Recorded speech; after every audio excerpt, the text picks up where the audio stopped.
pakai sulap pendek. Itu sulap pendek juga. Kan? Sebab kita pakai sulap panjang. Ada yang lagi pendek sampai nampak paha sedikit. Dia ada mazhab dia. Tak boleh kita hukum sesat.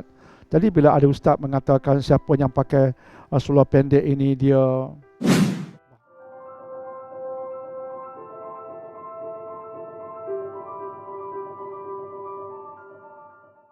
saya dengar seorang ustaz cakap pakai seluar pendek tak boleh jadi wali. Saya bimbangi juga hal seperti ini ya. Sebab itu saya pohonlah pada ilmuwan, ustaz, ustazah. Saya pohon sangat bahawa bila kita menyampaikan ceramah, kita mendidik umat. Mendidik berdasarkan ilmu yang sandarannya kukuh, sandarannya sahih, tidak menimbulkan kekeliruan dan seumpamanya. Kalau kita nak bincang tentang hukum berseluar pendek, okey. Sebab dia berkait dengan batas-batas aurat.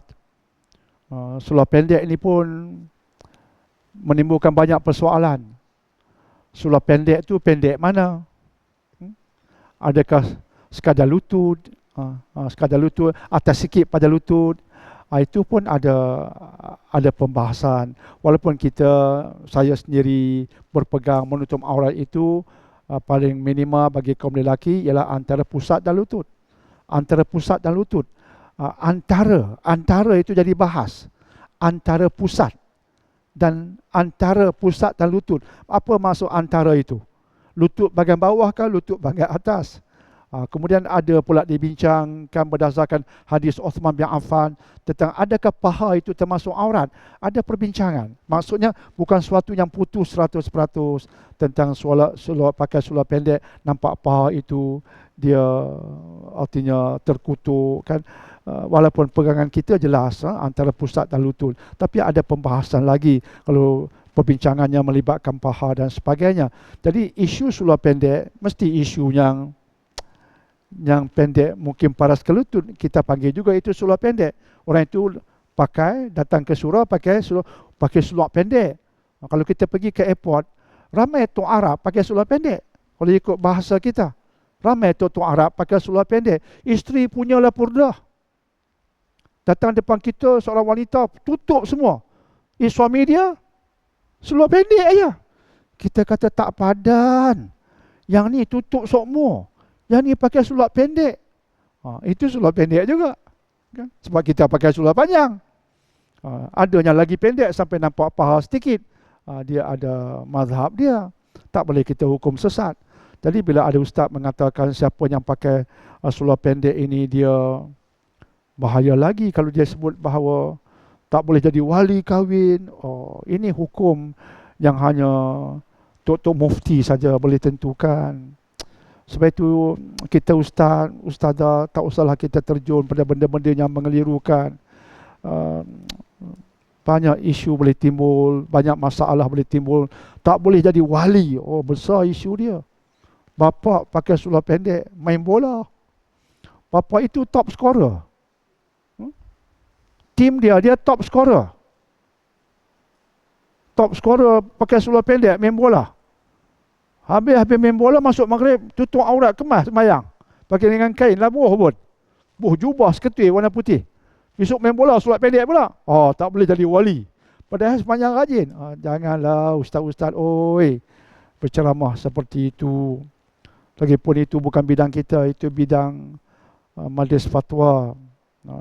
Dan lagi bahaya kalau kita hukumkan mereka pula sebagai fasik. Yang berseluar pendek ini fasik. Sebab itu tidak boleh jadi wali. Sebab tak sah orang fasik jadi wali. Berat.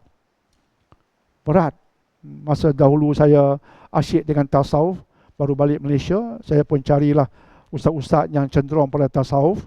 Daniel dan tasawuf satu ketika itu enggak bisa dipisahkan. Pergilah ke Selangor. Dikatakan di Selangor ketika itu ada orang tarikat yang alim.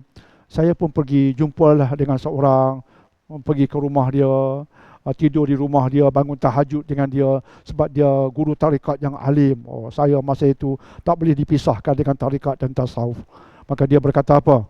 Siapa yang atas kepalanya kosong. Tak ada apa atas kepala.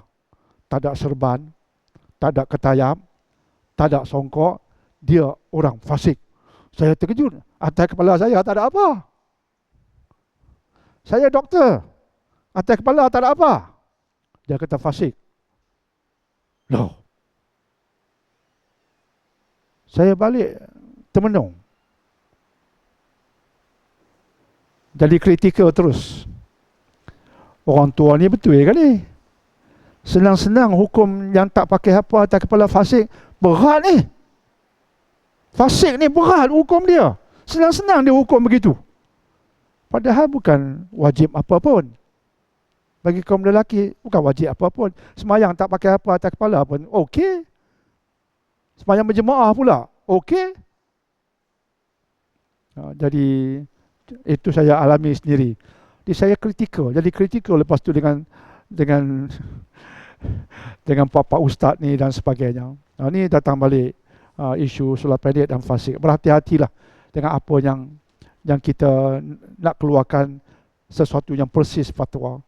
Saya pun belajar dalam kita berceramah sekian lama, kita pun dahulu pun mungkin terbabas, tapi kita minta maaf, kita perbetulkan, kita perbaiki supaya kita tidak melulu dalam berceramah, insya-Allah.